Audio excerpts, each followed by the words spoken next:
আল্লাহ রাব্বুল আলামিন বলছেন ও আবুদুল্লাহ, তোমরা আল্লাহর ইবাদত করো। ইবাদত করতে হবে কার? আল্লাহর। কারণ আল্লাহর ইবাদত করতে গেলে আসতে হবে কোথায়? মসজিদে। তো আল্লাহ সুবহানাহু ওয়া তাআলা সূরা তাওবার মধ্যে বললেন যে যেখানে ইবাদত করা হয় ওই ঘরটা আল্লাহর ঘর, ওই ঘরটা মসজিদ। ওইটা কার ঘর? আল্লাহর ঘর।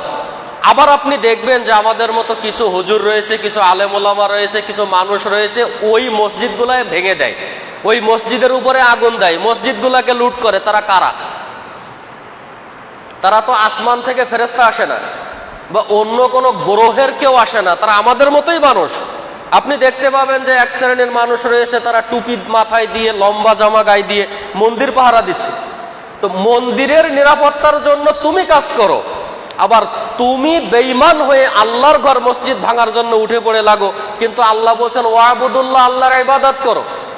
তো আল্লাহর ইবাদতের জায়গায় যদি আমি আগুন দিয়ে পুড়িয়ে দেই, আল্লাহর ইবাদতের জায়গায় যদি আমি লুটপাট করি, তাহলে আমার জায়গা কি জান্নাত হবে? আমি আমার যত বড়ই দাড়ি লম্বা থাকুক না কেন, যত মাথায় বড় টুপি থাকুক না কেন, জান্নাত হবে আমার? কারণ আমি আল্লাহর ঘর ভাঙলাম।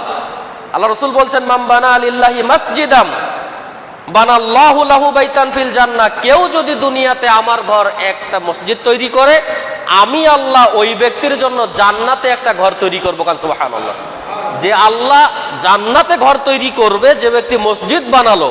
আবার এক শ্রেণীর মানুষ, তারা মুসলমান নামধারী, সে যে মাযহাবেরই হোক না কেন, সেটা আমি উল্লেখ করতে চাই না, কিন্তু যারাই মসজিদ ভাঙে, যারাই মসজিদে আগুন দেয়, যারাই মসজিদে লুটপাট করে, তারা কি জান্নাতে যাবে?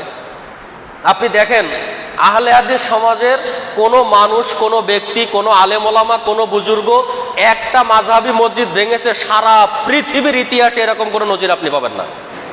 কিন্তু আপনি কয়টা নজির নেবেন এরকম? বগুড়াতে কিছুদিন আগে মসজিদে লুটপাট, চুরি, ভাঙচুর, কোরআন পর্যন্ত সেখানে আগুন দিয়ে জ্বালিয়ে দেওয়া হয়েছে।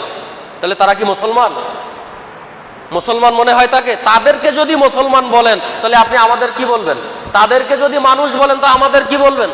যারা প্রকৃত মানুষ, প্রকৃত আল্লাহওয়ালা, তাদেরকেও যদি আমরা বলি যে না, উনিও আল্লাহওয়ালা, যিনি প্রকৃত আল্লাহকে ভয় করেন, আল্লাহকে মানেন, আল্লাহর ইবাদত করার জন্য মসজিদে আসেন, তাকে আপনি কি বলবেন?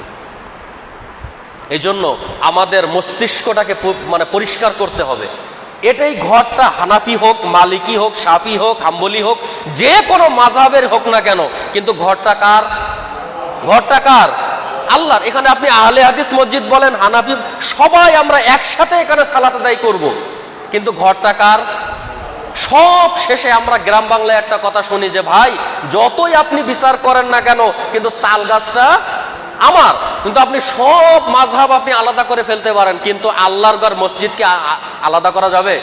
যাবে না। এই জন্য আমাদেরকে পরিবর্তন হতে হবে। আল্লাহ আমাদের তৌফিক দান করুক, বলেন আমিন।